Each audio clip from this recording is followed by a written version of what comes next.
जय हिंद बच्चों, मैं श्री कुमार नायर स्वागत करता हूं आप सभी का आपके अपने YouTube चैनल पे। बच्चों, आज हम डिस्कस करने वाले हैं विश्वदी सीनियर सेकेंडरी स्कूल दुर्ग के मिड टर्म एग्जामिनेशन 2025-2026 के क्वेश्चंस को। ठीक है बच्चों, इस क्वेश्चंस को हम डिटेल में पढ़ेंगे बच्चों। एमसीक्यूज है और शॉर्ट आंसर टाइप है, लॉन्ग आंसर टाइप क्वेश्चन है, सबको डिटेल में पढ़ेंगे। पहला क्वेश्चन क्या बोल रहा है, a point whose abscissa, abscissa हम किसको बोलते हैं बच्चों, एक्स एक्सिस को, इज -5। तो आपको मालूम है बच्चों, एक्स एक्सिस यहां पॉजिटिव रहता है और यहां पे क्या रहता है, नेगेटिव। सिमिलरली ऑर्डिनेट किसको बोलते हैं, वाई एक्सिस को। तो वाई एक्सिस यहां पॉजिटिव रहता है, यहां पे क्या रहता है, नेगेटिव। क्वेश्चन में बोल रहा है एक्स का वैल्यू नेगेटिव है, इसका मतलब एक्स कहां लाई करेगा, यहां पर। और y का वैल्यू क्या है, पॉजिटिव, यानी हमारा कोऑर्डिनेट कुछ ऐसा है, x का वैल्यू है नेगेटिव और y का वैल्यू पॉजिटिव। x का वैल्यू नेगेटिव यहां, y का वैल्यू पॉजिटिव यहां, तो ये कहां लाई करेगा बच्चों, सेकंड क्वाड्रेंट। तो इसका आंसर क्या होगा, बी, सेकंड क्वाड्रेंट।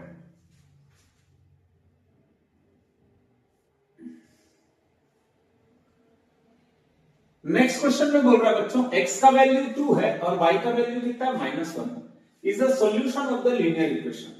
तो बच्चों कभी भी ऐसा क्वेश्चन रहता है कि इसका सॉल्यूशन कौन है, ऐसा पता करना है। तो x और y की वैल्यू को हम इसमें पुट करते हैं और अगर left hand side right hand side के इक्वल आएगा तो हम बोलेंगे कि this is the solution of the linear equation. जैसे सपोज यहाँ पे x + 2y = 0 दिया होगा, हम किसको लेके स्टार्ट करेंगे, लेफ्ट हैंड को। x का वैल्यू कितना दिया है बच्चों, 2, y का वैल्यू कितना दिया है बच्चों, -1। तो 2 - 2 कितना होगा, 0। यही क्या है आपका RHS, मतलब इसका आंसर ये होगा, ये श्योर। फिर भी अगर हम अपनी तसल्ली के लिए सेकंड आंसर चेक करना चाहें, x + 2y = 4 दिया है, अगर हम लेफ्ट हैंड साइड को सॉल्व करते हैं तो x का वैल्यू कितना है 2, y का वैल्यू कितना है -1, तो 2 - 2 कितना आ रहा है, 0।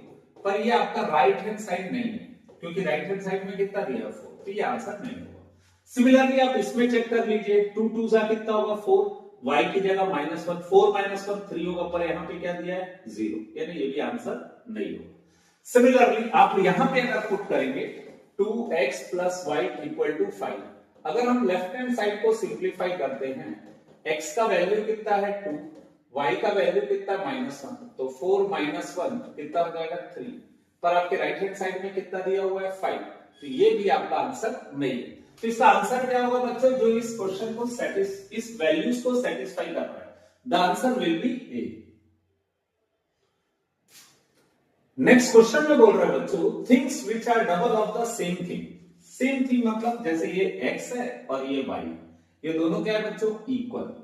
अगर मैं इसका डबल कर दूं, x का मैं अगर डबल कर दूं, सपोज उसका वैल्यू क्या आएगा, a, और मैंने y का भी डबल किया, तो उसको सॉल्व करने से y और 2 को मल्टीप्लाई करने से कुछ वैल्यू आएगा, वो क्या होगा, b। तो ये क्या होगा बच्चों, दोनों वैल्यू क्या होगा, इक्वल, क्योंकि हम दोनों में सेम चीज का मल्टीप्लाई कर रहे हैं, तो उसका आंसर भी क्या होगा बच्चों, इक्वल। यानी अगर कोई एक समान है, इसका डबल कुछ आया और इसका डबल कुछ आया, तो दोनों कुछ क्या होंगे, इक्वल होंगे। ठीक है, तो इसका आंसर क्या होगा, ए।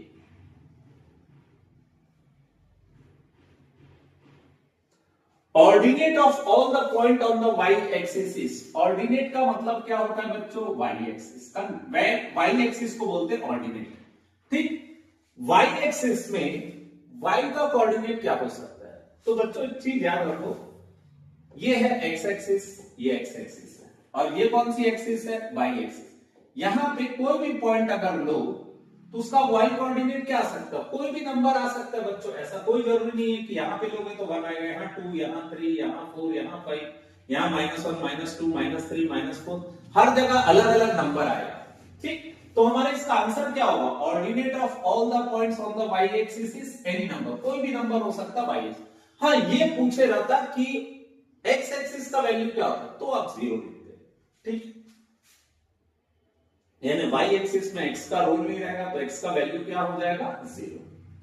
द पॉलिनोमियल इज, अब आप देख रहे हो बच्चों, इसमें हाईएस्ट पावर कितना है, 2, तो इसको कौन सा पॉलिनोमियल बोलेंगे, quadratic polynomial.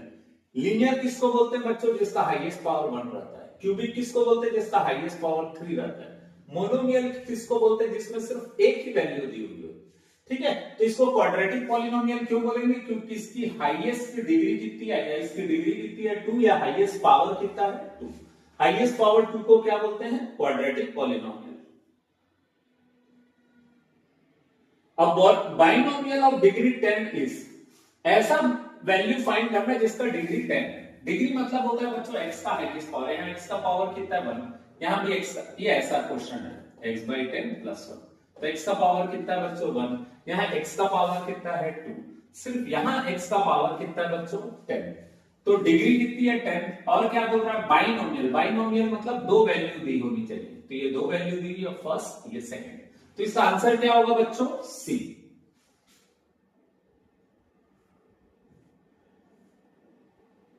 A rational number between -5 and +5 is,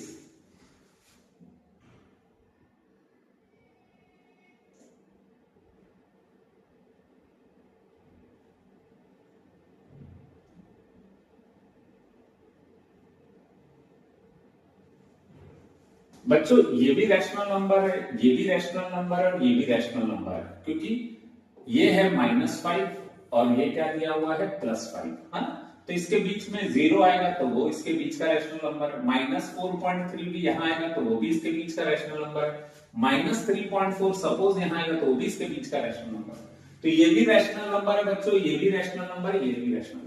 मेरे ख्याल से यहाँ पे टाइपिंग मिस्टेक है, रैशनल की जगह क्या होगा बच्चों इररैशनल नंबर। इररैशनल नंबर किसको बोलते हैं, ऐसा नंबर जो खत्म भी नहीं होता, रिपीट भी नहीं होता। इररेशनल नंबर किसको बोलते हैं, नॉन टर्मिनेटिंग। नॉन टर्मिनेटिंग मतलब जो खत्म नहीं होता। तो आप देख रहे हो बच्चों यहाँ डॉट डॉट डॉट डॉट लगा हुआ है, इसका मतलब खत्म नहीं हो रहा है, नॉन टर्मिनेटिंग है। और दूसरा नॉन रिपीटिंग। नॉन रिपीटिंग का मतलब क्या होता है, नंबर्स रिपीट नहीं कर रहे। तो यहां पे आप देख रहे हो बच्चों 20 आया है, फिर क्या आया है 2200, तो नंबर्स रिपीट नहीं कर रहे, तो हम इसको क्या बोलेंगे, नॉन टर्मिनेटिंग नॉन रिपीटिंग, तो ये होगा इररेशनल नंबर। तो हो सकता है बच्चों बाय मिस्टेक ये इररेशनल नंबर होगा, गलती से रैशनल नंबर लिखा गया होगा, तो इररेशनल नंबर होगा तो ये आंसर है, रैशनल नंबर बोलेगा तो ये भी है, ये भी है, ये भी है। ठीक है, तो कॉमन सेंस ये बोलता है बच्चों कि एक इररेशनल नंबर होगा। नेक्स्ट बोल रहा है which of the following is an irrational number. अब इसमें इररेशनल नंबर कौन है, तो बच्चों ऐसे क्वेश्चन जो रहते हैं वो बहुत इजी रहते हैं और हमको देख के थोड़ा सा खतरनाक लगता है। रूट 12 है और रूट 3 दोनों डिवाइडेड है, तो हम क्या करते हैं दोनों को एक ही रूट के अंदर डाल देते हैं। 3 और 12 को काटे तो कितना आएगा बच्चों 4। 4 को हम क्या लिख सकते हैं 2 into 2, तो रूट के बाहर निकलेगा तो कितना आ जाएगा 2।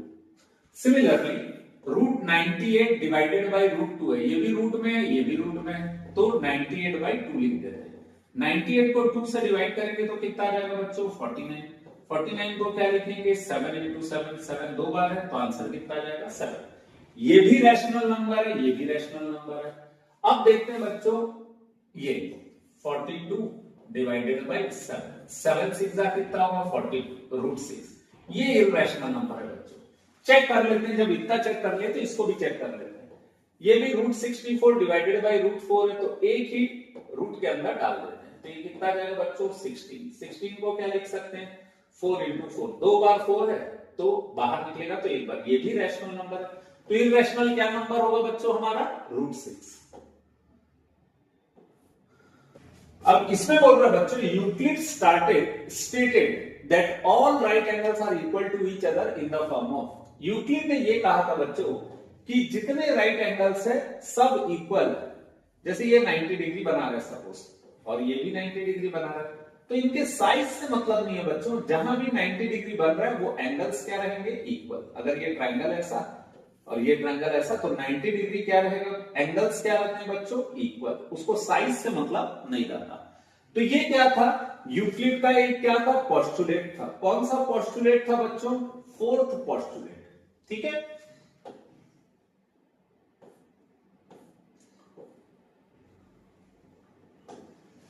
two straight line AB and CD intersect one another at point O. If angle AOC plus COB plus BOD equal to 274, then angle AOD is। अपन एक काम करते हैं बच्चों, दो स्ट्रेट लाइन ले लेते हैं, एक है AB और एक क्या है सी सी डी।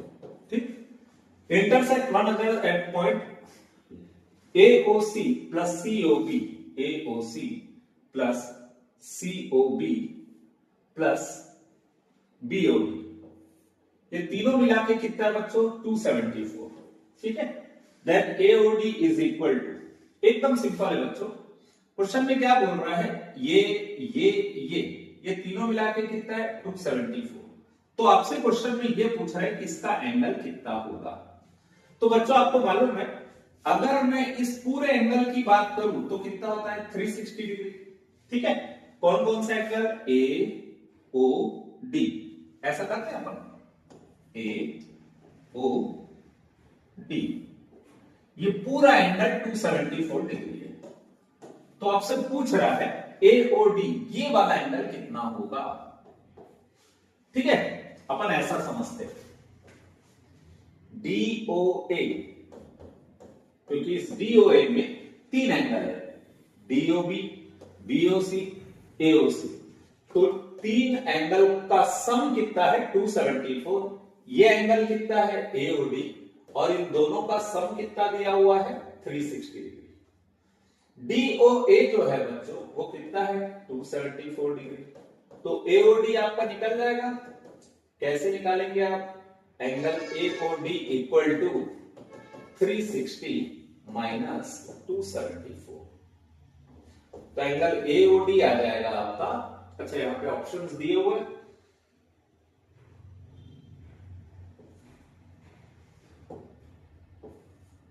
86 डिग्री। ठीक है बच्चों, ऐसे नॉर्मली ये 0 है, ये 4 है, माइनस करेंगे तो 6 आएगा, यही आंसर होगा। ठीक है, तो इसका आंसर कितना आ जाएगा बच्चों 86 डिग्री। नेक्स्ट बोल रहा है बच्चों the value of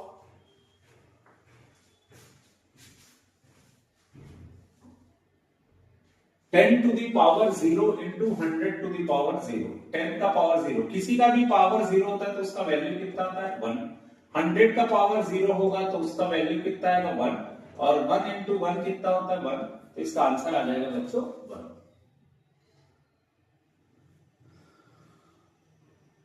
The perimeter of an equilateral triangle of side 4 is, बच्चों ये इक्विलैटरल ट्रायंगल है। इक्विलैटरल ट्रायंगल मतलब जिसका हर साइड क्या रहता है इक्वल। तो अगर मुझे लगता है ये इक्विलैटरल ट्रायंगल है तो इसका, सॉरी क्वेश्चन में दिया है इसका हर साइड क्या है इक्वल, और मैंने उसके साइड को क्या ले लिया है a। तो पेरीमीटर कितना होता है बच्चों, पेरीमीटर मतलब होता है सम ऑफ ऑल साइड। तो पेरीमीटर कैसे निकालेंगे 4 प्लस 4 प्लस 4, या आप डायरेक्ट फॉर्मूला लिख सकते हो बच्चों 3a, a मतलब होता है साइड, तो 3 4 का कितना आएगा 12, 4 प्लस 4 करोगे तो भी कितना आ जाएगा 12। तो इसका आंसर क्या होगा बच्चों पेरीमीटर का 12 सेंटीमीटर।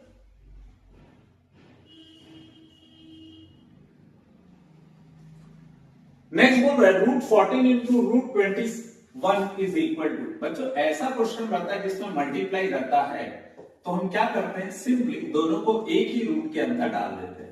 14 को क्या लिखते हैं 7 इंटू 2, 21 को क्या लिखते हैं 7 इंटू 3। कोई भी चीज रूट के अंदर दो बार आता है तो उसको एक बार बाहर लिख देते हैं, अंदर क्या बचेगा 2 इंटू 3, तो आंसर कितना आ जाएगा इसका 7 रूट 6। तो इसका आंसर कितना आएगा बच्चों 7 रूट 6, ये होगा answer.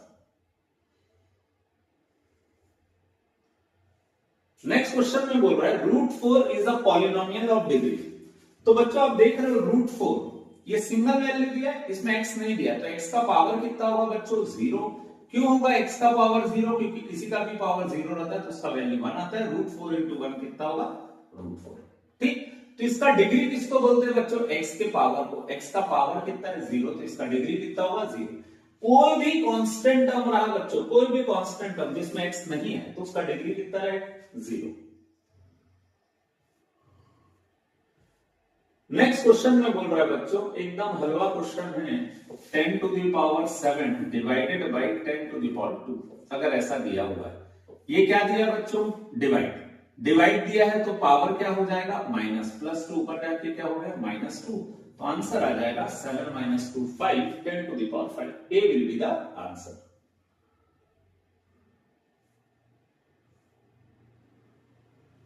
The perpendicular distance of the point 4 3 from X axis. बच्चों एकदम सिंपल सा कॉन्टेक्ट कॉमन सेंस वाला क्वेश्चन है। Perpendicular distance from X axis बोलता है तो y का वैल्यू लिख देते हैं। तो कितना यूनिट होगा बच्चों? 3 यूनिट। फिर भी अगर हम समझना चाहें तो हम इसको कैसे प्लॉट कर सकते हैं बच्चों? जो x और y की वैल्यू दी है उसको अपन क्या करते हैं, इसमें लिख देते हैं। x का वैल्यू कितना दिया बच्चों? 4, y का वैल्यू कितना दिया है? 3। तो अगर हम इसको ज्वाइन करें तो ये ऐसा आ जाएगा पॉइंट P। ठीक। अब क्वेश्चन में बोल रहा है distance from X axis. X axis से डिस्टेंस पूछ रहा है। ये एक्स एक्सिस है बच्चों, इससे इसका डिस्टेंस ये होगा। तो ये डिस्टेंस कितना होगा? 3। तो कॉमन सेंस लगाना बच्चों, एक्स एक्सिस से डिस्टेंस पूछेगा तो y की वैल्यू लिखना, y से डिस्टेंस पूछेगा तो x की वैल्यू। लेकिन अगर कोऑर्डिनेट नेगेटिव दिया है तो नेगेटिव साइन नहीं लिखना बच्चों, क्योंकि डिस्टेंस कभी नेगेटिव नहीं होता है। ठीक है। सपोज यहाँ पे क्वेश्चन दिया रहता -4, 3 और बोलता y एक्सिस से डिस्टेंस निकालो, तो हड़बड़ी में y एक्सिस का डिस्टेंस -4 मत लिखना बच्चों, क्योंकि माइनस कभी भी डिस्टेंस में नहीं आता। तो इसका आंसर आएगा +4।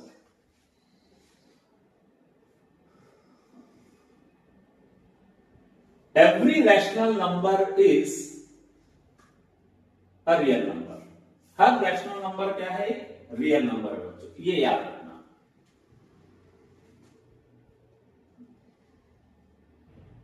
The abscissa and ordinate of the origin। abscissa का मतलब क्या होता है बच्चों? x का value.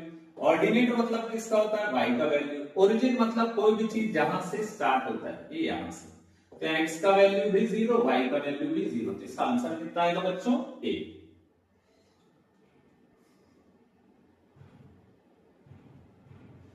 The point 0 - 2 lies on y axis। ये पॉइंट कहां लाई कर रहा है बच्चों? y एक्सिस में। एकदम सही बात है। क्यों y एक्सिस में लाई कर रहा है? क्योंकि यहाँ x का वैल्यू कितना दिया है बच्चों? 0। सिर्फ y का रोल है, इसका मतलब कहां लाई कर रहा है? y axis. एकदम सही बात। Ordinate of every point on x axis is 0। एकदम सही बात है, ये भी एकदम सही है। ऑर्डिनेट मतलब y का value. Every point on x axis is 0, ये भी सही है। Both assertion and reason are true, but reason R is not correct explanation of assertion A। ये दोनों स्टेटमेंट सही है बच्चों, बस इसका इससे कोई रिलेशन नहीं है।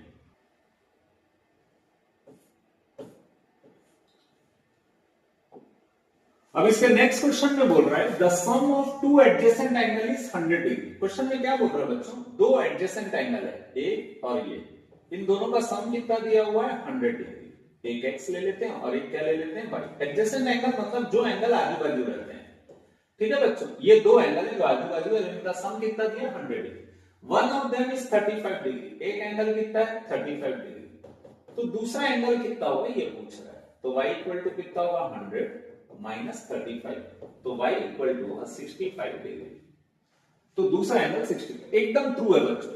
फिर बोल रहा है adjacent angles are always supplementary. बिल्कुल ऐसा नहीं बच्चों कि दो एडजेसेंट एंगल है तो सप्लीमेंट्री रहेंगे। एक एंगल यहां बना है, एक एंगल यहां बना है और एक एंगल यहां। ये दोनों को हम एडजेसेंट एंगल बोलेंगे, पर ये दोनों 180 डिग्री रहेगा, ये कंपलसरी नहीं है। सप्लीमेंट्री का मतलब क्या होता है बच्चों? 180 डिग्री। तो ये ऐसा जरूरी नहीं है। इसका मतलब ये क्या है बच्चों? फॉल्स। ये क्या है? ट्रू। तो हम क्या बोलेंगे?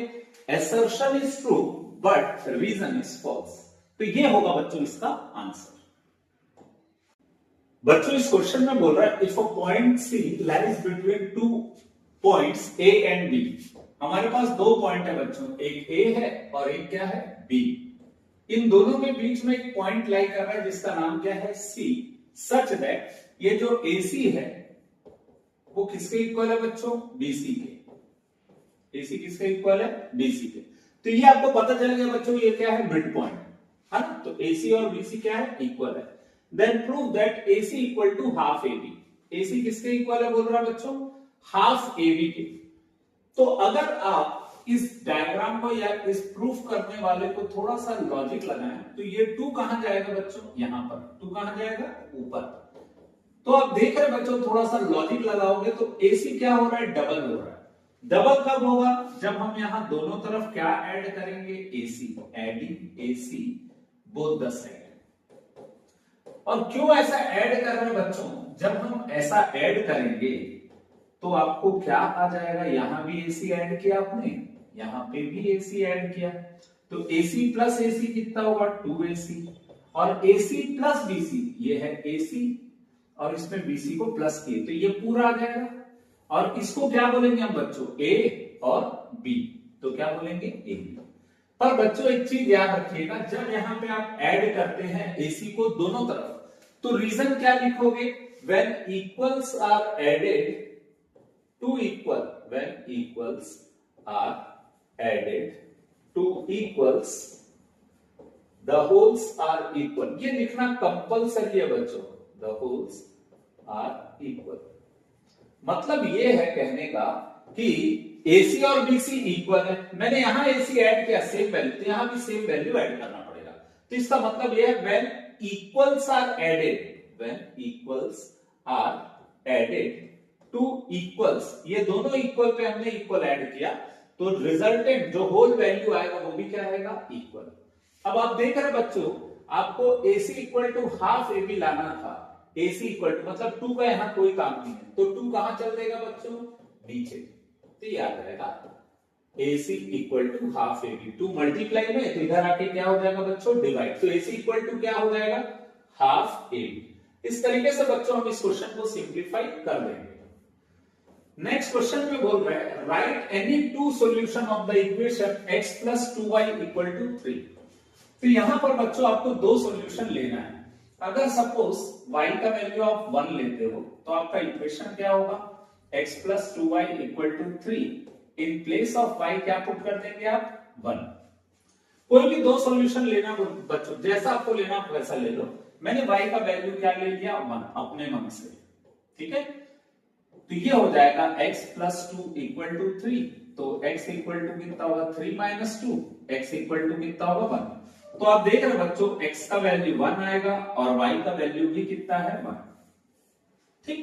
यहां पे ऐसा भी कर सकते हैं बच्चों, अगर हम y को 0 ले लेते हैं सपोज, तो क्या होगा x plus 2y equal to कितना है 3, y की जगह पे क्या पुट कर देंगे 0, तो x प्लस 0 इक्वल टू कितना होगा 3, x इक्वल टू कितना होगा 3, यानी x का वैल्यू जब आप 3 लोगे तो y का वैल्यू कितना रहेगा बच्चों 0।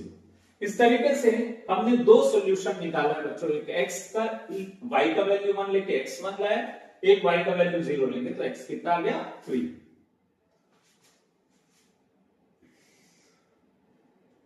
नेक्स्ट क्वेश्चन में बोल रहा है बच्चों k का वैल्यू फाइंड करना है अगर x और y दिया हुआ है। एकदम बिल्कुल बच्चों इजी क्वेश्चन है, एकदम सिंपल सा क्वेश्चन है। देखो x की जगह आपको क्या लिखना है -1, y की जगह आपको क्या लिखना है 1, पर ये मालूम होना चाहिए बच्चों जब भी मल्टीप्लाई करता है तो पहले मल्टीप्लाई करते हैं, 3 इंटू -1 कितना होगा -3, तो k इक्वल टू कितना होगा -3 -1 कितना हो जाएगा -4, k का वैल्यू कितना आएगा बच्चों -4। सिमिलरली कोई भी क्वेश्चन जिसमें x और y दिया है और दो अननोन वैल्यू फाइंड करना, तो आपको x और y की वैल्यू फाइंड करना, तो यहां x और y की वैल्यू पुट करना और अननोन की वैल्यू आ जाएगी। यहां पे अननोन क्या था बच्चों k, तो k की वैल्यू कितनी आ गई -4। नेक्स्ट क्वेश्चन में बोल रहा है बच्चों express 0.6666 in p by q form. तो बच्चों आप एक चीज देख रहे हो, ये जो 0.66 है इसमें एक डिजिट बार बार रिपीट कर रहा है, कौन सा 666। हम इसको क्या ले लेते हैं फर्स्ट इक्वल, ये डॉट डॉट दिया है मतलब कितने बार आएगा बच्चों इनफाइनाइट टाइम्स आएगा 6। तो हम इस वैल्यू को किसके इक्वल ले लेते हैं x के, एक ही वैल्यू रिपीट कर रहा है बच्चों 6, तो हम क्या करेंगे मल्टीप्लाइंग बोथ साइड बाय 10, दोनों तरफ किससे मल्टीप्लाई कर देंगे मल्टीप्लाइंग बोथ साइड बाय 10 से मल्टीप्लाई कर देते हैं। और जब हम इसको 10 से मल्टीप्लाई करेंगे तो 10 इंटू एक्स इक्वल टू कितना आएगा 10 into 0.6666 dot dot dot 10 into x कितना होगा बच्चों 10x, और 10 से जब इसको मल्टीप्लाई करेंगे तो आ जाएगा 6.6666 ऐसा आ जाएगा। हाँ? अब कभी भी ऐसा क्वेश्चन रहेगा तो बच्चों बड़े वैल्यू में से छोटी वैल्यू को माइनस करते हैं, सेकंड माइनस क्या कर देंगे फर्स्ट। अब आप देख रहे हो बच्चों यहां पे सेकंड वैल्यू क्या है 10x माइनस फर्स्ट वैल्यू क्या है x, मतलब फर्स्ट इक्वेशन। फिर सेकंड इक्वेशन की वैल्यू क्या दी हुई है 6.666 माइनस इसकी वैल्यू कितनी दी हुई है 0.666। ठीक है। अब यहां पर एक चीज देखना है बच्चों, 10x माइनस x कितना होगा 9x, 6.666 माइनस 0.66 तो कितना आ जाएगा 6। जिसको डाउट हो रहा बच्चों इसको ऐसे समझिएगा 6.66 है और यहाँ पे है 0.66।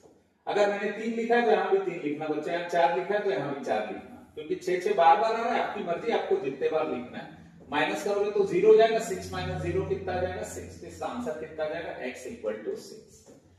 तो इसका आंसर आ जाएगा बच्चों x इक्वल टू 6/9। अब यहां पर एक चीज ध्यान देने वाली बात है बच्चों, x इक्वल टू मैं चाहूं तो इसको 3 से काट सकता हूं, आप सिंप्लीफाई कर लिया करिएगा बच्चों। ठीक। अब जो इसमें बताने वाली बात ये है बच्चों, इसमें एक वैल्यू रिपीट कर रही है, कौन सी 6। तो इसमें आप एक चीज नोटिस करोगे बच्चों, क्वेश्चन ऐसा था क्वेश्चन, तो इसका आंसर आया 6/9। अगर मान लो क्वेश्चन ऐसा रहता 0.55555 तो 5 बार बार आ रहा है तो आंसर क्या आता बच्चों 5। एक ही वैल्यू रिपीट कर रहा है तो 1 नहीं आएगा।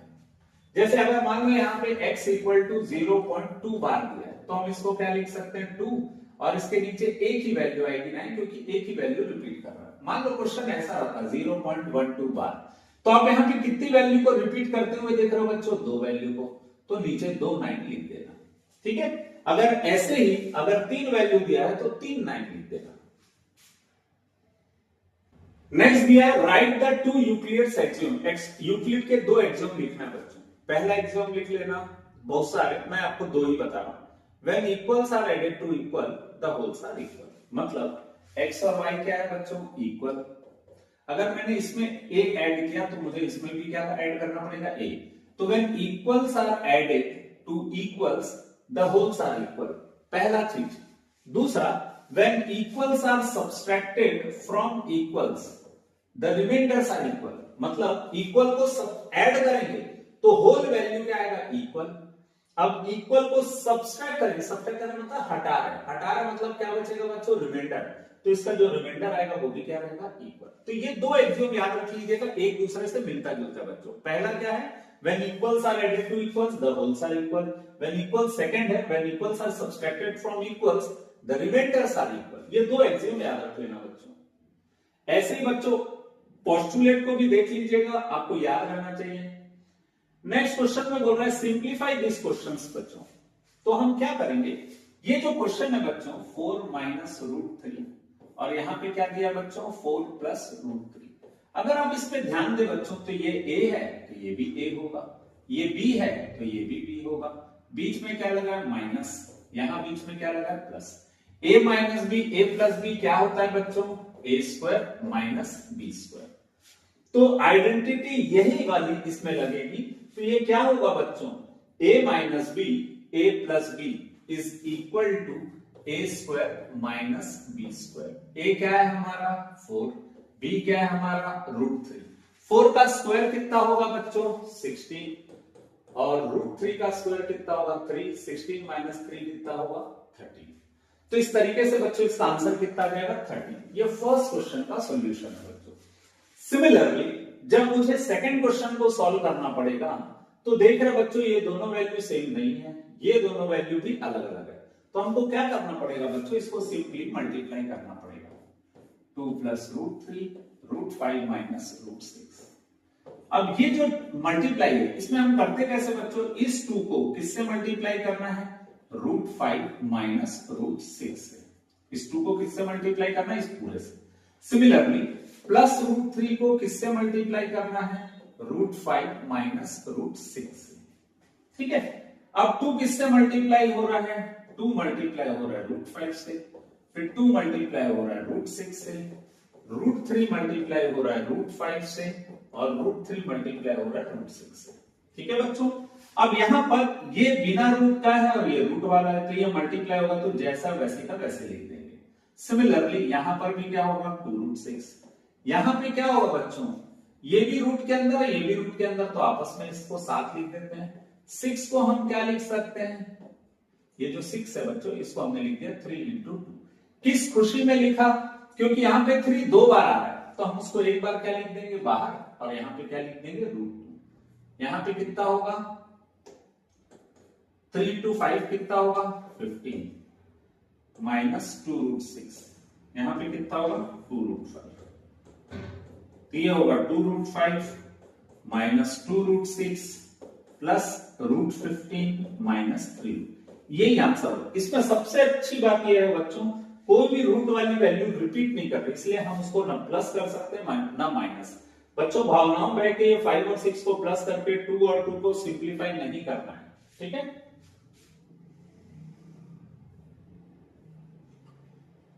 नेक्स्ट बोल रहे रैशनलाइज द डिनोमिनेटर।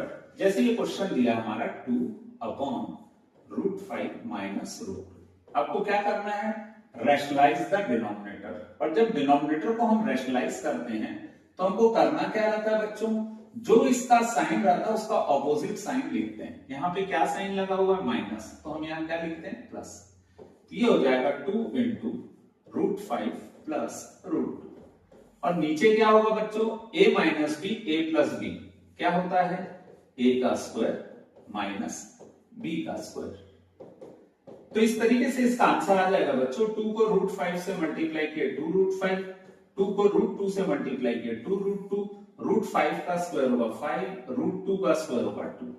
तो आंसर आ जाएगा हमारा 2√5 प्लस 2√2 डिवाइडेड बाई 3।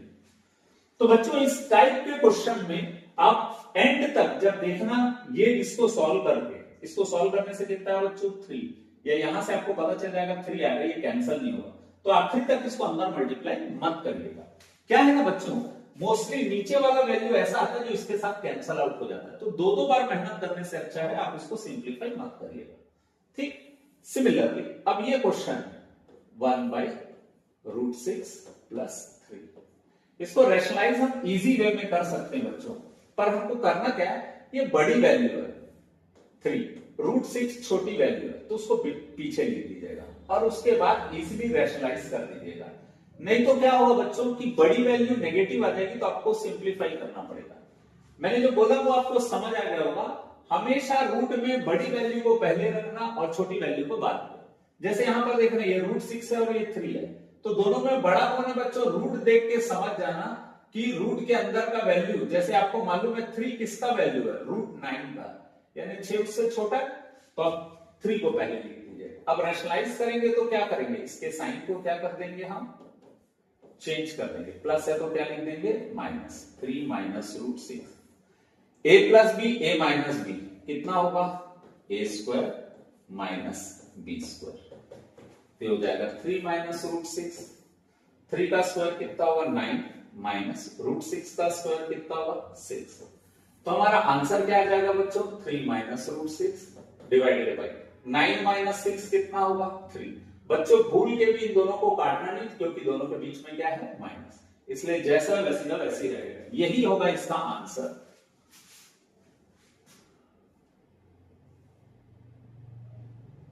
नेक्स्ट बोल रहा find the zero of the following polynomial. बच्चों किसी भी पॉलिनोमियल का जीरो फाइंड करना रहता है तो हम polynomial for zeros of polynomial हम क्या कर देते हैं, पॉलिनोमियल को जीरो के इक्वल पुट कर देते हैं। पॉलिनोमियल को किसके इक्वल पुट करेंगे बच्चों, जीरो। हमारा पॉलिनोमियल क्या है 2/3x + 1 = 0, ये है हमारा पॉलिनोमियल। तो हम यहां पर x का वैल्यू निकालना चाहते हैं बच्चों, तो क्या करना पड़ेगा, 2x को यही रखते हैं, +1 को उधर ट्रांसफर करेंगे तो कितना हो जाएगा -1।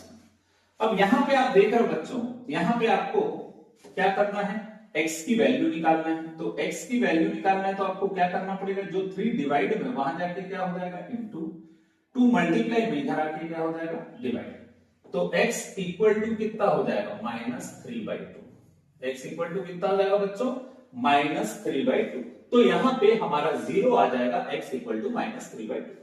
सिमिलरली अगर आपको एक और पॉलिनोमियल दिया ये वाला, इसका जीरो फाइंड करना है, तो अगेन आपको क्या करना पड़ेगा बच्चों, पॉलिनोमियल को किसके इक्वल पुट कर दोगे, जीरो। पॉलिनोमियल को किसके इक्वल पुट करोगे, जीरो। तो आप लिखोगे py इक्वल टू क्या होगा 0, और यहां पे वैल्यू क्या दिया है πy -4। बच्चों किसका वैल्यू फाइंड करना है आपको? y का, क्योंकि y इसका क्या है? वेरिएबल। तो y को पॉजिटिव रखना है, y पॉजिटिव है तो -4 उधर जाके क्या हो जाएगा बच्चों? +4। 0 + 4 कितना होगा? 4। तो y इक्वल टू कितना होगा? 4/π। y इक्वल टू कितना होगा? 4/π। तो ये होगा बच्चों इसका आंसर, 0 ऑफ द पॉलिनोमियल।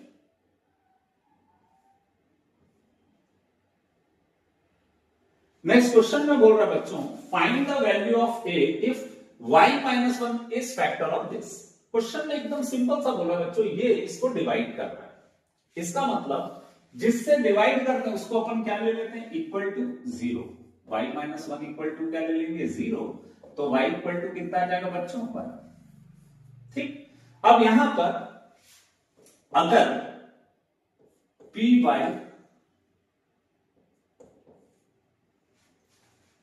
को हम किससे डिवाइड कर रहे हैं? y - 1 से।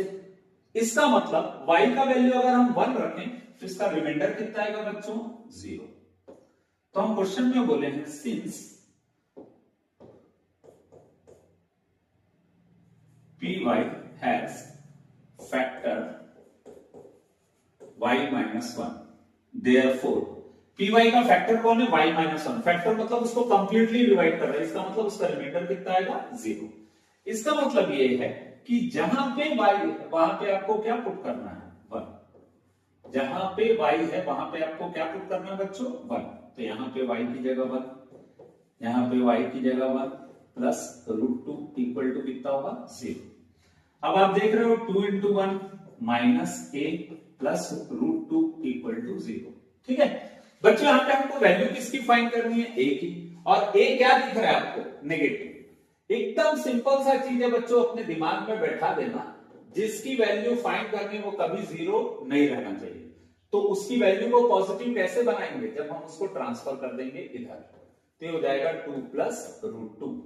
और ये दोनों को प्लस इसलिए नहीं कर सकते बच्चों क्योंकि ये रूट में और ये बिना रूट का है, तो दोनों प्लस नहीं होगा। तो a इक्वल टू कितना होगा? 2 + √2। इस तरीके से हम इस क्वेश्चन को क्या करेंगे बच्चों? सिंप्लीफाई।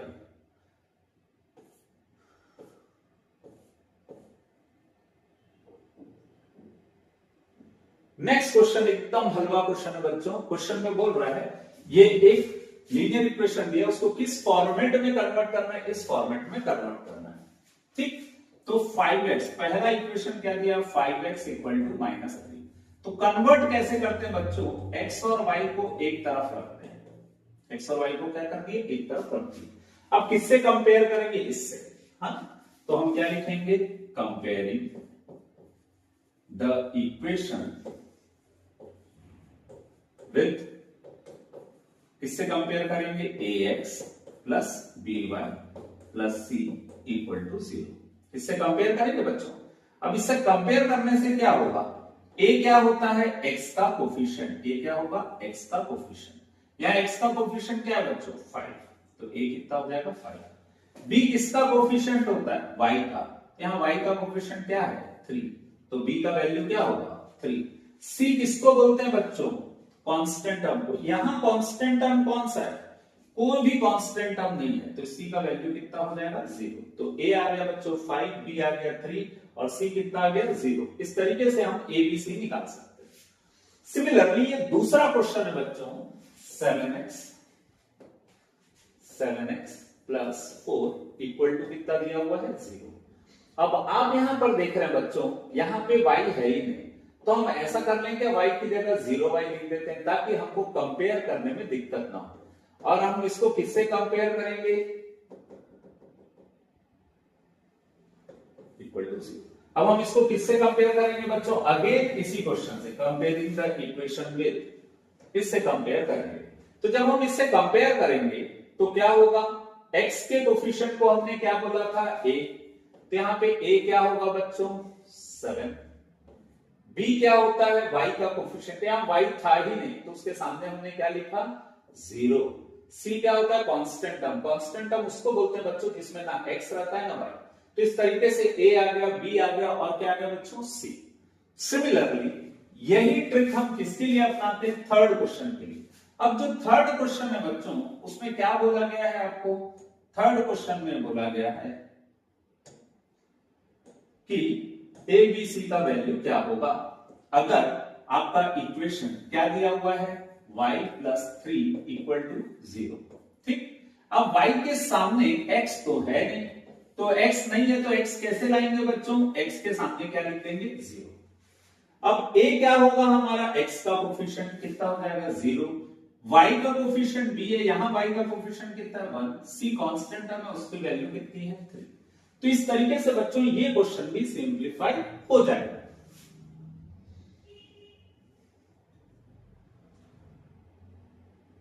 नेक्स्ट क्वेश्चन में बोल रहा है A B is parallel to C D, तो आपको अलग अलग एंगल फाइंड करना है। आपको क्वेश्चन में दिया हुआ है जीईडी, जो जीईडी है बच्चों ये कितना डिग्री दिया हुआ है 126 डिग्री। ठीक है,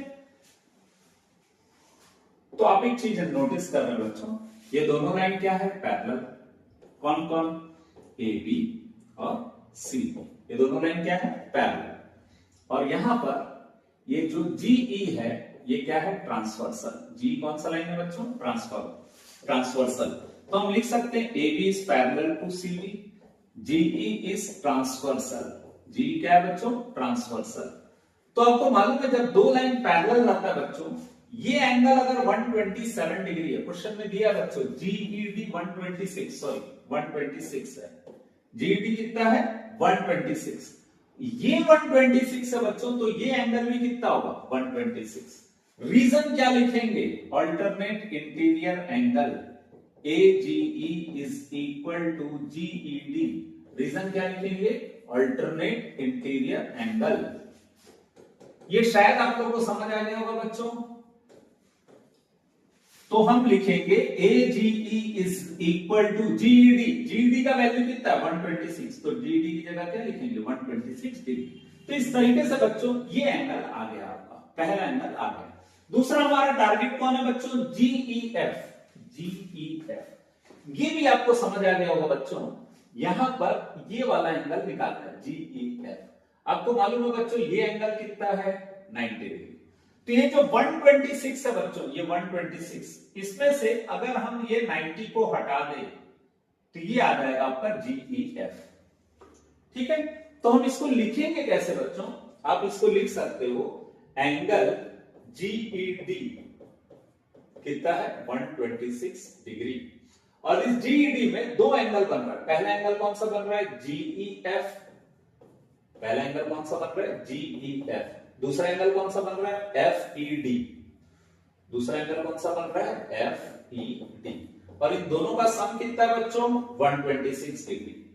तो आप यहां पर इजीली अब क्या कर सकते हो, FED का वैल्यू कितना है 90 डिग्री 126 डिग्री। ठीक, तो GEF का वैल्यू आप इजीली निकाल सकते हो।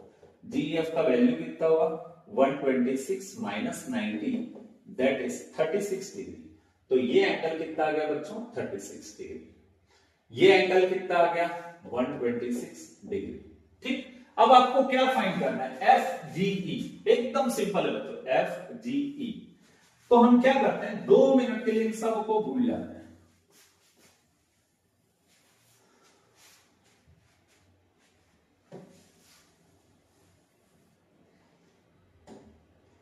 आपको मालूम है बच्चों AB कौन सा लाइन है स्ट्रेट लाइन, AB कौन सा लाइन है straight line, AB is a straight line. और स्ट्रेट लाइन में कितने एंगल बन रहे हैं बच्चों, दो एंगल बन रहे हैं। पहला एंगल कौन सा है ये वाला AGE, ये वाला AGE, और दूसरा एंगल कौन सा बन रहा है FGE, दूसरा एंगल कौन सा बन रहा है FGE, ये यहां पे F है FGE, ये एंगल हमको फाइंड करना है। ठीक, तो इन दोनों का सम कितना होगा बच्चों 180 degree, AGE plus angle FGE equal to 180 degree. क्यों होगा बच्चों, स्ट्रेट लाइन है तो हम रीजन क्या लिखेंगे, स्ट्रेट लाइन में अगर दो एंगल बनते हैं तो हम रीजन क्या लिखते हैं बाय लीनियर पेयर। कौन सा पेयर, लीनियर पेयर। तो बाय लीनियर पेयर इन दोनों का सम कितना होगा 180 डिग्री। AGE का वैल्यू कितना है 126, तो FGE का वैल्यू आप फाइंड कर सकते हो, एकदम इजीली फाइंड कर सकते हो बच्चों। कैसे करोगे 126 को इधर ले जाओगे तो FGE आ जाएगा आपका, FGE आ जाएगा आपका 180 माइनस 126 डिग्री, तो ये आ जाएगा 54 डिग्री।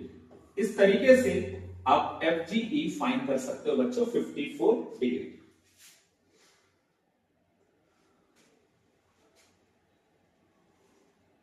इस क्वेश्चन में बोल रहा है the triangular side walls of a flyover have been used for advertisement, the sides of the walls are. Question में दिया हुआ बच्चों एक फ्लाईओवर है, इसका साइड दिया हुआ है 122 मीटर, नेक्स्ट दिया है 22 मीटर एंड नेक्स्ट दिया है 120 मीटर। ठीक, तो अगर हम यहां से S निकाले सेमी पेरीमीटर, तो कैसे निकलेगा बच्चों, A plus B plus C/2। The advertisement yield an earning of ₹6,000 per metre square per year, यानी इस वॉल में अगर आपको एडवर्टाइजमेंट करना है तो 6,000 रुपीज पर मीटर देना पड़ेगा पर ईयर के लिए। ठीक है, अब क्वेश्चन में बोल रहा है find the perimeter of flyover, perimeter find करने बोल रहा है। तो बच्चों पेरीमीटर कैसे फाइंड करेंगे, पेरीमीटर फाइंड करने के लिए हमको क्या करना पड़ेगा, पूरे साइड्स को प्लस करना पड़ेगा। पेरीमीटर का मतलब क्या होता है, सम ऑफ ऑल साइड, तो हम सब साइड को क्या कर देंगे, प्लस कर देंगे। तो इसको प्लस करने से कितना आएगा बच्चों, 122 प्लस 22 144, 144 में 120 को प्लस करेंगे तो आ जाएगा 264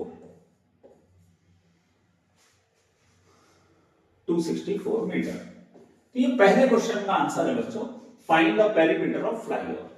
अब नेक्स्ट पूछ रहा है आपको second question, what will be the earning from the advertisement पर metre square for 1 month.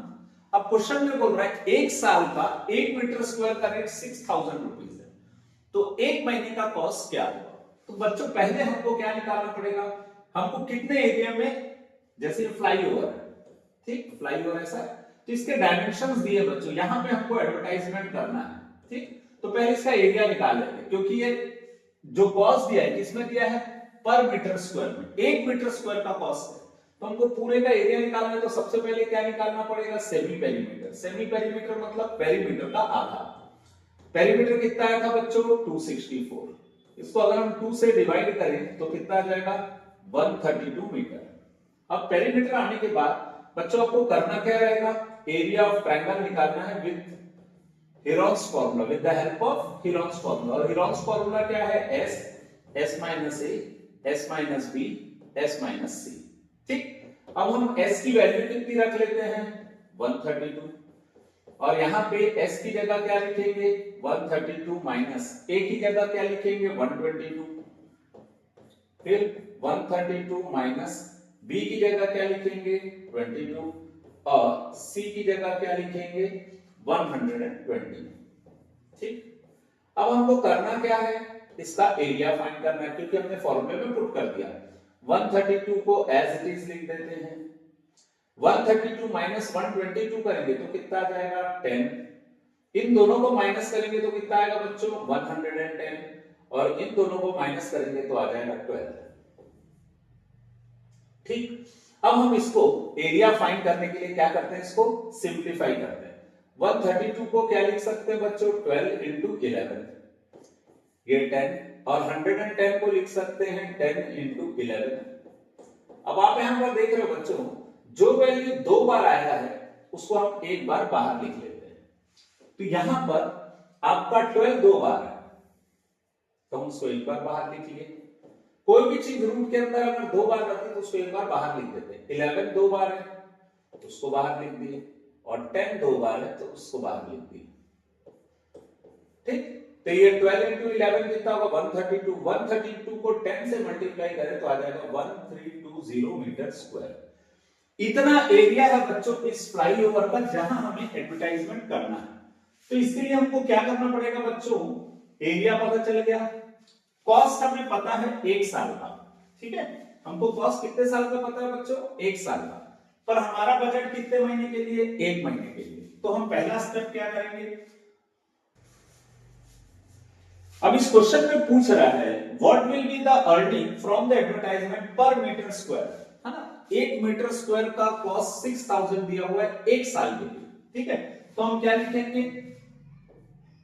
1 year advertisement cost rupees 6,000, ठीक, पर मीटर स्क्वायर, ठीक। Therefore 1 month advertisement cost rupees कितना हो जाएगा 6,000। अब इसको किससे डिवाइड करना पड़ेगा बच्चों, 1 ईयर में कितने मंथ होते हैं, ये मंथ में और ये ईयर में, तो जमेगा नहीं, तो हम इसको ऐसा लिख लेते हैं 12 मंथ एडवर्टाइजमेंट कॉस्ट रुपीज 6,000। तो एक महीने का कितना लगेगा, तो एक महीने का कॉस्ट कितना लगेगा 500 रुपए, ठीक है। एक महीने का कॉस्ट है 500 रुपए 1 मीटर स्क्वायर का, ठीक है। Therefore cost of advertisement for 1320 metre square per month. एक मंथ का रेट कितना है बच्चों 500 रुपए, एक मंथ का रेट कितना है 500, तो हमको किससे मल्टीप्लाई करना पड़ेगा, एक मंथ का 1 मीटर स्क्वायर का रेट है, तब हम 1320 मीटर स्क्वायर टोटल उसका एरिया है, तो उसको हम किससे मल्टीप्लाई कर देंगे 500 से। तो क्या आ जाएगा बच्चों, तो इतना रुपए आ जाएगा बच्चों 6,60,000 रुपए। तो इस तरीके से हम क्या कर सकते हैं बच्चों, इसका एडवर्टाइजमेंट कॉस्ट निकाल सकते हैं। Find the area of flyover बोला बच्चों, वो हम पहले ही निकाल चुके हैं 1320 मीटर स्क्वायर। तो इस तरीके से क्वेश्चन क्या हो जाएगा बच्चों, सिंप्लीफाई हो जाएगा, ठीक है।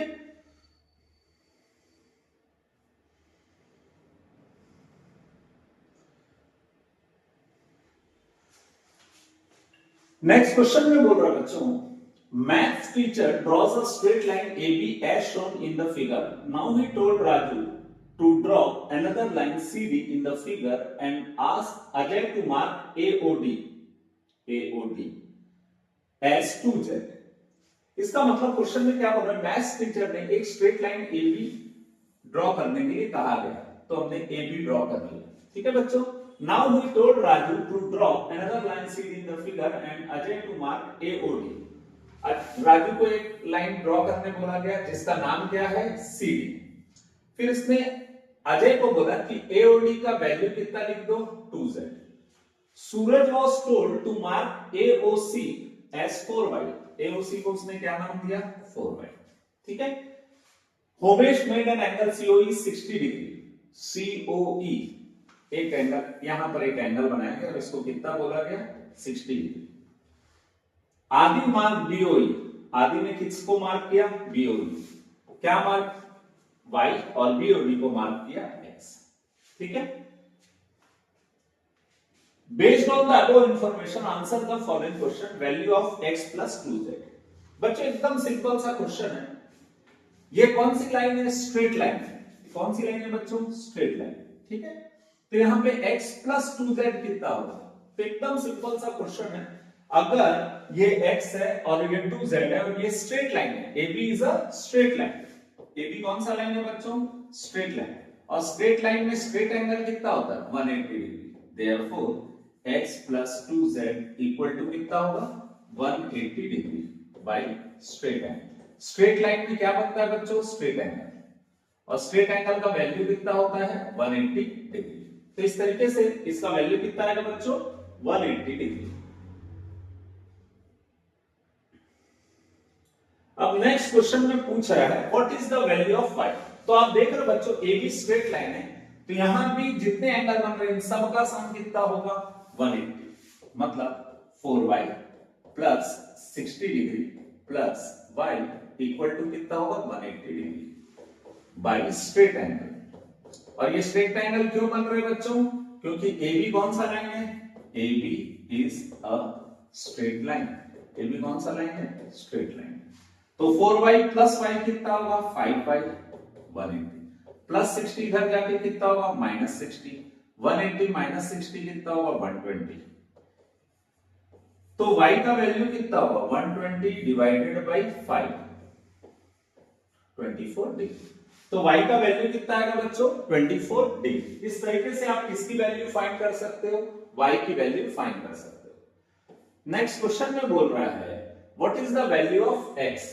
तो आप यहां पर एक चीज नोटिस कर रहे हो बच्चों, ये जो 4y है ये ऐसा लाइन गया और ये लाइन ऐसा गया, तो इस लाइन में कितना एंगल बन रहा है 4y, इस लाइन में कितना एंगल बन रहा है x, ठीक है, कितना एंगल बन रहा है x। तो आप देख रहे हो, आप ऐसा बोल सकते हो AOC के जस्ट सामने कौन है BOD, तो आप इसको लिखोगे क्या रीजन, वर्टिकली ऑपोजिट एंगल। क्या लिखेंगे बच्चों, वर्टिकली ऑपोजिट एंगल। दोनों आमने सामने, जो एंगल आमने सामने रहता है उसको हम क्या बोलते हैं, वर्टिकली ऑपोजिट एंगल। तो AOC का वैल्यू कितना है 4y, BOD का वैल्यू कितना है x, और बच्चों अभी आपने y का वैल्यू निकाला था 24 डिग्री, तो हम क्या कर देंगे, इसकी वैल्यू इजीली निकाल देंगे, ये आ जाएगा 96 डिग्री। तो x की वैल्यू कितनी हो गई बच्चों 96 डिग्री, ठीक। अब ऐसे ही अगर आपको z निकालने कहा जाए तो आप सॉरी ये यहां तक समझ आया, x की वैल्यू कितनी हो गई 96 डिग्री।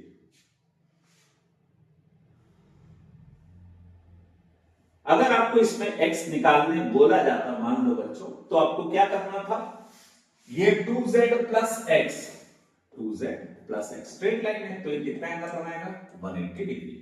अगर मान लो बोलता, इसमें बोला नहीं है बच्चों, पर अगर बोलता तो उसको कैसे सॉल्व करते, x की वैल्यू 96 पुट करते, प्लस 96 इधर जाके माइनस 96, कुछ आंसर आता, उसको 2 से डिवाइड कर देते तो z की वैल्यू आ जाती। तो इस तरीके से बच्चों हम इस क्वेश्चन को सिंप्लीफाई करते हैं।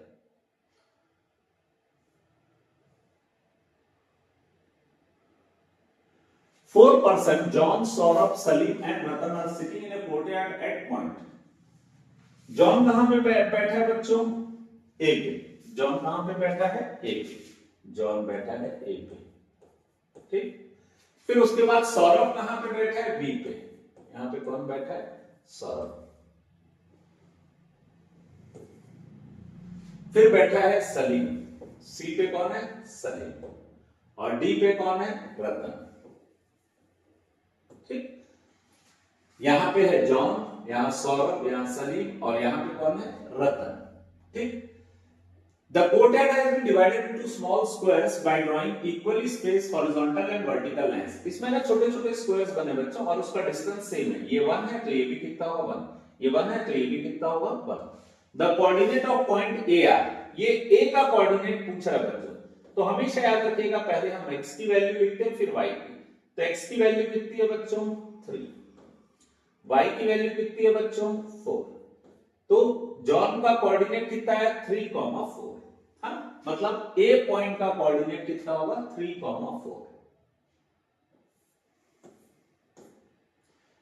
अब B पॉइंट का कोऑर्डिनेट निकालना है, यहां पे जॉन था, यहां पे कौन है, सौरभ।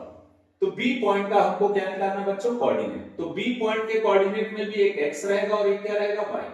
x की वैल्यू कितनी है 6, x की वैल्यू कितनी है 6, y की वैल्यू कितनी है 7।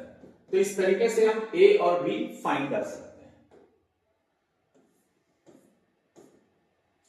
अब क्वेश्चन में बोल रहा है जॉन और सलीम के बीच का डिस्टेंस कितना है।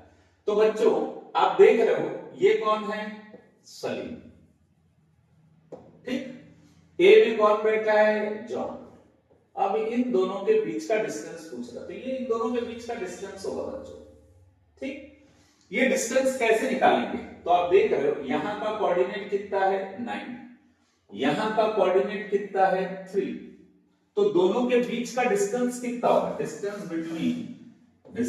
Between John and Salim. कैसे निकालेंगे बच्चों, लास्ट वैल्यू कितनी है 9 और इनिशियल वैल्यू कितनी है 3, तो दोनों के बीच का डिस्टेंस कैसे निकालेंगे, दोनों को माइनस करके, जॉन एंड सलीम। तो आप कैसे निकालोगे, 9 माइनस 3 दैट इज 6 मीटर। तो इन दोनों के बीच का डिस्टेंस कितना होगा बच्चों 6, ठीक है।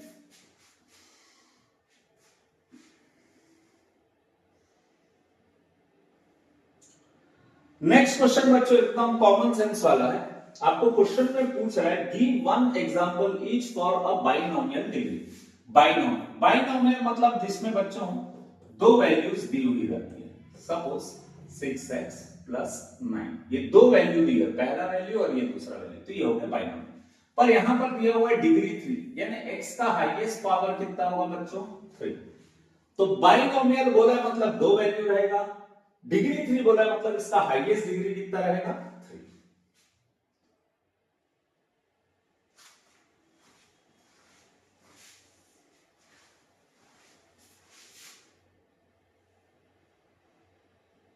नेक्स्ट बोल रहा है give one example each for monomial और डिग्री 5। मोनोमियल का मतलब क्या होगा बच्चों, एक ही वैल्यू लिखना है, मान लो मैंने 7x लिखा, पर इसका डिग्री कितना होना चाहिए बोल रहा है 5। तो x का हाईएस्ट पावर कितना होगा बच्चों 5।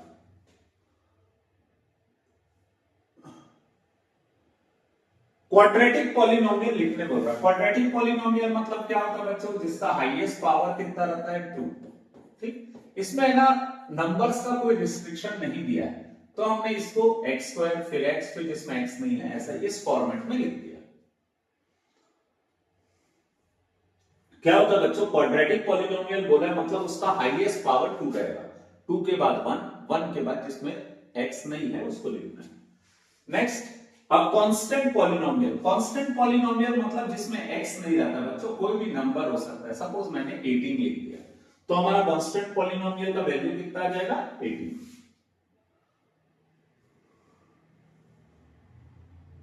जीरो पॉलिनोमियल, ये जैसा नाम ही बता रहे बच्चों जीरो पॉलिनोमियल मतलब हम वहां पे क्या लिखेंगे 0। ठीक है, इसमें बोल रहा है बच्चों 27x³ plus y³ plus z³ minus 9xyz, इसको फैक्टराइज करो। तो बच्चों देख रहे हो क्यूब वाला फॉर्मूला लगा हुआ है, तो क्यूब के बच्चों 3 ही फॉर्मूले हैं। पहला a plus B whole cube, a minus B whole cube, और तीसरा होता है a³ plus b³ plus c³ minus 3abc। तो देखो बच्चों पहली नजर में आपको समझ आ गया होगा कि ये दोनों फॉर्मूले तो नहीं लगेंगे, क्योंकि ऐसा कोई नजारा दिख नहीं रहा है, हाँ a³ प्लस b³, क्योंकि इसमें ना फॉर्मूले में होता क्या है बच्चों, a का क्यूब रहता है फिर b का क्यूब रहता है, सिर्फ दो में क्यूब रहता है, उसके बाद क्यूब रहता ही नहीं। ठीक है, तो ये दोनों फॉर्मूले तो नहीं हो सकते, तो ऑब्वियसली कौन सा फॉर्मूला होगा, इस फॉर्मेट में ये होगा। इस फॉर्मूले में कन्वर्ट करने के लिए हमको क्या करना पड़ेगा बच्चों, 27 को लिखना पड़ेगा 3 का क्यूब, कुछ इस तरीके से लिखा गया। अब हम क्या करेंगे बच्चों, ये जो 3 का क्यूब x का क्यूब लिखा हुआ है, इसको हम क्या लिख सकते हैं, इसको हम लिख सकते हैं 3x का होल क्यूब और y का क्यूब और z का क्यूब। तो आप यहां पर देखने से ही समझ गए होंगे बच्चों कि ये जो फॉर्मूला है ये इस फॉर्मेट में आ गया है, a³ plus b³ plus c³ minus 3abc। मतलब यहां पे हमको क्या लिखना पड़ेगा 3 इंटू a कौन है बच्चों, फर्स्ट वैल्यू, यहां फर्स्ट वैल्यू कितना है 3x, तो मैं अगर a की जगह 3x लिखूं, b की जगह y लिखूं और c की जगह z लिखूं, तो फॉर्मूला क्या है बच्चों, a³ plus b³ plus c³ minus 3abc। इसका फॉर्मूला क्या है, थोड़ा सा कॉम्प्लिकेटेड है, लेंथी है बच्चों, कॉम्प्लिकेटेड नहीं कहूंगा, लेंथी है, थोड़ा सा बड़ा है, पर कॉमन सेंस लगाओ तो इजीली आ जाएगा, a plus b plus c फिर a² plus b² plus c² minus ab minus bc minus c। तो अब क्या करना है बच्चों, आपको जहां पे a है वहां पे क्या लिखना है 3x, जहां पे आपका b है वहां पे क्या लिखना है y, जहां c है वहां पे z। समझ आया, जहां a है वहां पे क्या लिखेंगे 3x, जहां b है वहां y, जहां c है वहां पे z।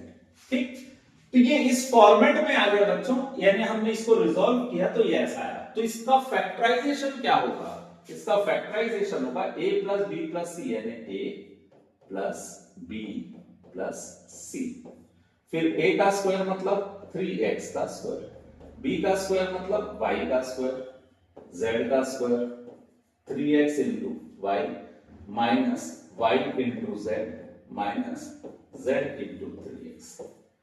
ठीक है, तो ये क्या हो जाएगा 3x plus y plus z, 3 का स्क्वायर कितना होगा 9x² plus y² plus z² minus 3xy minus yz minus 3x है। तो इस तरीके से बच्चों हम इसको सिंप्लीफाई कर सकते हैं।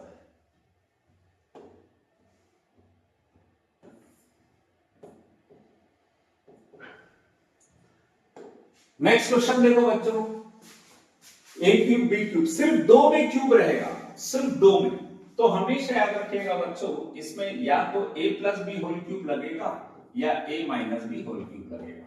a minus B whole cube, a plus B whole cube में क्या होता है, सभी वैल्यू पॉजिटिव रहता है। तो यहां पर देखो सभी वैल्यू पॉजिटिव नहीं है, इसका मतलब a plus B whole cube नहीं लगेगा, a minus B whole cube लगेगा। और उसका फॉर्मूला होता है a cube minus B cube minus 3a square b plus 3ab square, ये होता है इसका फॉर्मूला। अब यहां पर हम इसको थोड़ा सा सिंप्लीफाई करते हैं बच्चों, 2 मिनट के लिए इसको भूल जाते हैं।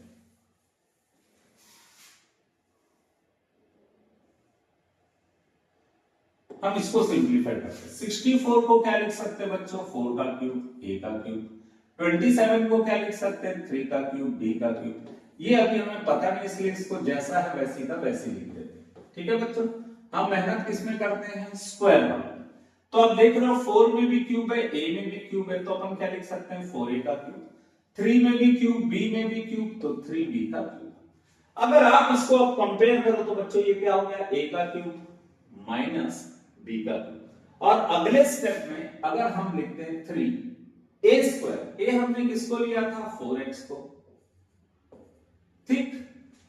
नेक्स्ट b किसको लिया था हमने, 3b को, ऐसा हमने लिख दिया। फिर क्या लिखेंगे, 3ab स्क्वायर, तो यहां पे a किसको रिजेंबल कर रहा है, 4a को, b किसको रिजेंबल कर रहा है, 3b को। अब चेक कर दे बच्चों, इसका वैल्यू तो ये है, इसका वैल्यू ये है, इसको सिंप्लीफाई करने से वाकई में ये आ रहा है कि चेक करते हैं। तो हम इसको चेक करेंगे, तो ये क्या होगा, 4 का स्क्वायर कितना होगा, 16, a का स्क्वायर कितना होगा, a स्क्वायर 3b। अब आप देख रहे हो 3 3 जा कितना होता है बच्चों, 9। 9 को मैं जब 16 से मल्टीप्लाई करूंगा तो 144 आता है, 144 a स्क्वायर। तो आप देख रहे हो बच्चों ये वैल्यू आ गया। सिमिलरली यहां पर हम क्या लिख सकते हैं, 3 into 4a, 3 का स्क्वायर करेंगे तो कितना आएगा, 9b स्क्वायर। 3 4 जा 12, 12 9 जा कितना होगा, 108b स्क्वायर। और a की वैल्यू एज इट इज आ जाएगी। तो इस तरीके से हम ये देख सकते हैं बच्चों कि यहां पर a की वैल्यू कितनी है, 4a, b की वैल्यू कितनी है, 3b। तो ये फॉर्मूला बन जाएगा a माइनस बी का होल क्यूब। इस तरीके से हम इसको सिंप्लीफाई कर सकते हैं। और होल क्यूब दिया है, इसका मतलब इसको कितने बार लिखेंगे, 3 बार, 4a minus 3b, 4a minus 3b, 4a minus 3b। ये होगा इसका सॉल्यूशन। नेक्स्ट बोल रहा है बच्चों, factorise using suitable identities. a में स्क्वायर दिख रहा है और ये लिखा हुआ है b स्क्वायर बाई 100। तो ये बच्चों देख के ही समझ आ गया, इसको हम लिख सकते हैं 10 का स्क्वायर। और इसको फिर लिख सकते हैं, b में भी स्क्वायर है, 10 में भी स्क्वायर है, तो b बाई 10 का होल स्क्वायर। अब ये बच्चों बन गया a square minus b square का फॉर्मूला, या x square minus y square का फॉर्मूला। क्या होता है x square minus y square का फॉर्मूला, एकदम simple, x minus y x plus y, ठीक। तो यहां पे क्या लिखेंगे, a square minus b by 10 का होल स्क्वायर। तो बच्चों आपको देख के ही समझ आ गया होगा, जहां पे x है वहां पे क्या आ जाएगा a, जहां y है वहां b बाई 10। और इस तरीके से हम बच्चों इसको क्या कर लेंगे, सिंप्लीफाई कर लेंगे। ये होगा हमारा सॉल्यूशन। नेक्स्ट क्वेश्चन में बोल रहा हूं बच्चों, लाइन्स एंड एंगल्स का क्वेश्चन है। It is given that X Y Z equal to 64। ये x है और ये y है और ये है z। इसका वैल्यू कितना है बच्चों, 64 डिग्री। एनसीईआरटी का क्वेश्चन है। xy is produced to a point P। xy को हम कहां तक प्रोड्यूस कर दिए, P पॉइंट तक प्रोड्यूस कर दिए, ठीक। Draw figure from the given information if रे y क्यूब बाइसेक्ट एंगल। अब यहां से हमने एक रे को ड्रॉ किया गया जो इसको बाइसेक्ट कर रहा है। बाइसेक्ट कर रहा मतलब दो इक्वल पार्ट में डिवाइड कर रहा है। ये x है तो ये भी कितना होगा बच्चों, x। अब यहां पे x ऑलरेडी आ चुका है बच्चों, इसीलिए हम क्या करते हैं, x लेने की जगह इसको ले लेते हैं a। इसको क्या ले लेते हैं ए। ठीक, अब आप देख रहे हो px जो है वो स्ट्रेट लाइन है। px कौन सा लाइन है बच्चों? Straight line. तो इसमें स्ट्रेट लाइन में टोटल एंगल का सम कितना होता है? 180 डिग्री। ठीक है, तो हम लिख सकते हैं a plus 64 degree equal to कितना लिखेंगे? 180 डिग्री। ठीक, a प्लस a कितना होगा? 2a प्लस 64 इक्वल टू कितना होगा? 180 डिग्री। तो 2a इक्वल टू कितना होगा? 180 माइनस 64। यहां तक बच्चों आपको समझ आ गया होगा। अब ये जो 2a है इसकी वैल्यू फाइंड कर लिए हमने। अब a की वैल्यू फाइंड करनी है तो हम क्या करेंगे? 180 और 64 को माइनस करेंगे तो कितना आ जाएगा बच्चों? 116। और इस 116 को 2 से डिवाइड करेंगे तो हमारा a आ जाएगा 58 डिग्री। इस तरीके से बच्चों हमने ये एंगल निकाल लिया 58 डिग्री और ये एंगल भी कितना होगा? 58 डिग्री। ठीक, अब क्वेश्चन में आपको क्या फाइंड करने बोल रहा है? Find X Y Q. X Y Q कहां है बच्चों? ये है एक्स, ये है वाई और ये है क्यू। ठीक, तो एक्स वाई क्यू में अगर आप नोटिस करो तो दो एंगल बन रहा है बच्चों। एक्स वाई क्यू ये एंगल है, इसमें दो एंगल बन रहा है। पहला एंगल ये वाला, इसका नाम क्या होगा? एक्स वाई जेड, और इसी के साथ इसमें ऐड होगा ये वाला एंगल, इसको अपन क्या बोल सकते हैं? Q Y Z. क्या बोलेंगे? Q Y Z. X Y Z कितना था बच्चों? 64 और ये कितना है? 58। तो कितना आ जाएगा बच्चों? 122 डिग्री। तो इस तरीके से हम एक्स वाई क्यू निकाल लिए बच्चों। एक्स वाई क्यू कितना आ जाएगा? 122 डिग्री। नेक्स्ट बोल रहा है रिफ्लेक्स क्यू वाई पी।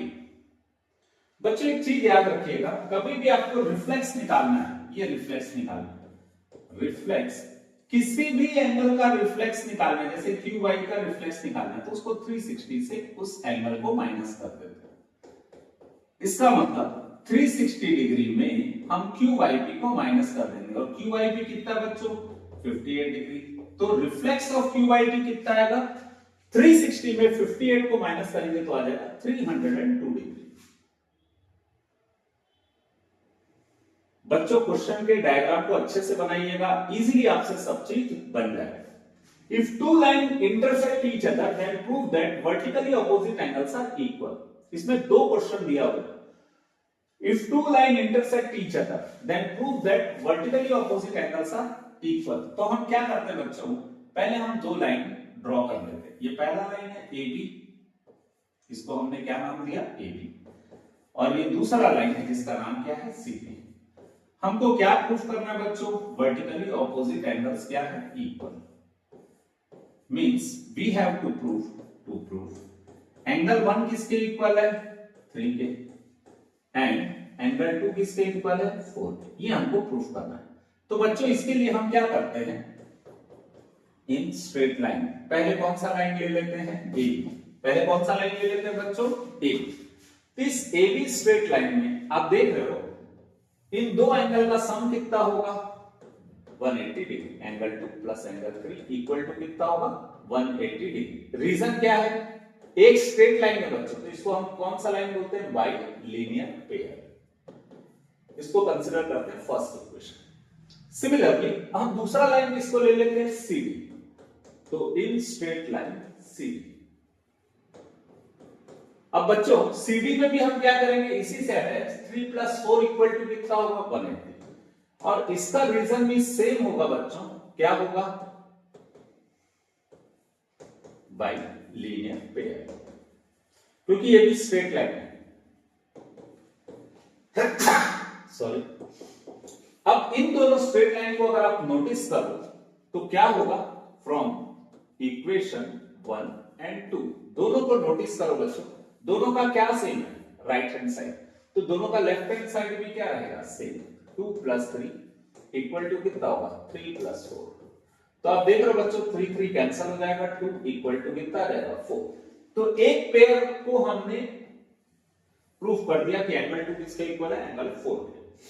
अब बच्चों आपको सेम प्रोसेस से जाना है, सेम, आपको कुछ भी डिफरेंट नहीं करना है, सेम प्रोसेस से जाना। अगर मान लो मैंने ये लिखा AB is a straight line, तो अभी हमने क्या लिया था? 2 + 3 इक्वल टू कितना लिया था?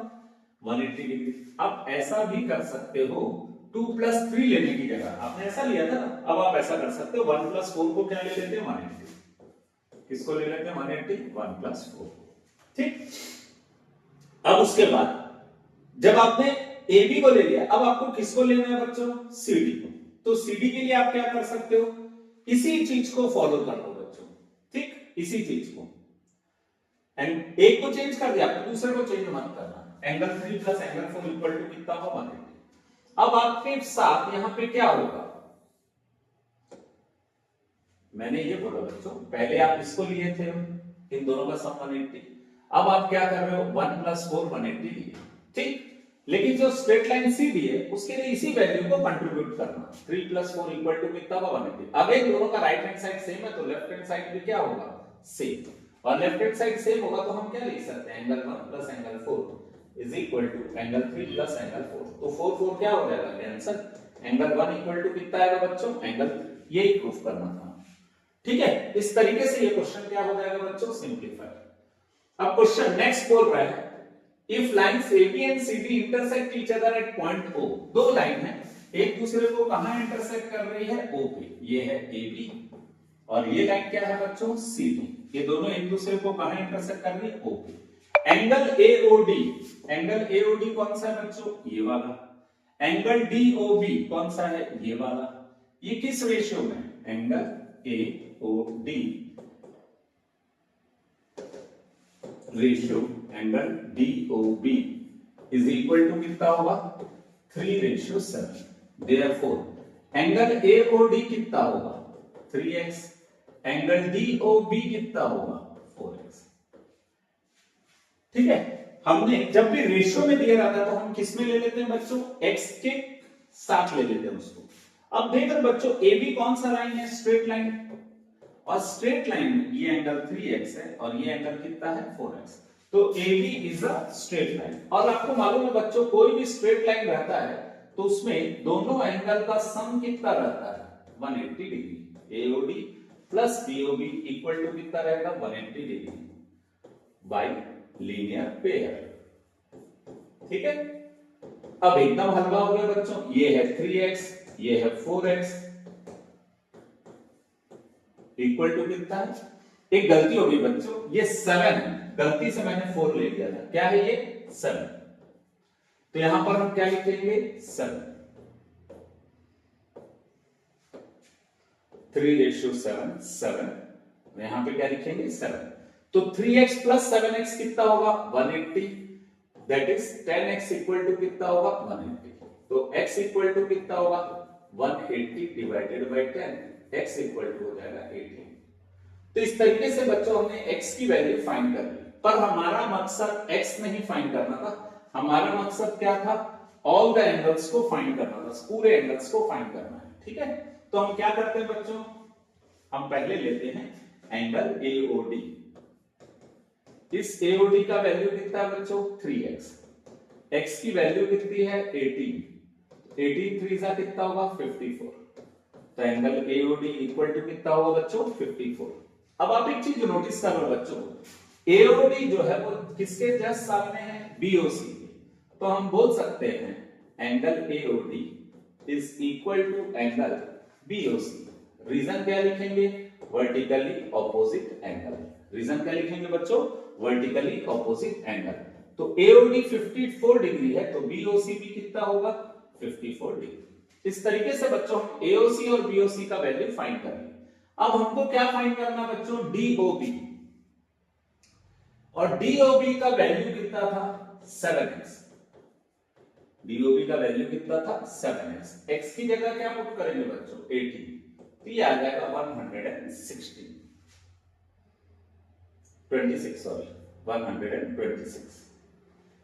अब यहां पर आपको अगेन मालूम है कि DOB किसके वर्टिकली ऑपोजिट है, AOC के, क्या है वर्टिकली ऑपोजिट एंगल है। तो अगर आपका DOB 126 है तो AOC भी कितना होगा 126 डिग्री। तो इस तरीके से बच्चों आपने सभी एंगल फाइंड कर लिया।